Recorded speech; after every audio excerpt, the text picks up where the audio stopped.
বন্ধু কি হইছে? তুই বই গাছ কাটা সর কেন তুই জানোস না সবাই মিলে যে পিকনিক খেতেছে চল আমরা দুজন মিলে জয়েন হই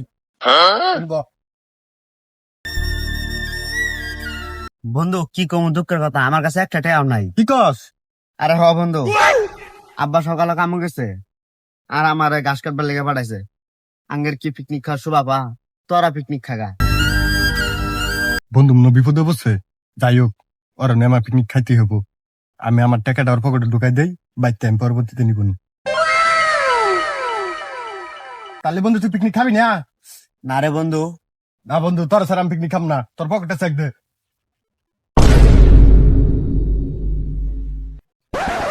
এ দেখছ কাছি দা, এটি দিয়ে আম্মা তেল আর মসু করে ডিম নিবা কইছে। আর ও পিকনিক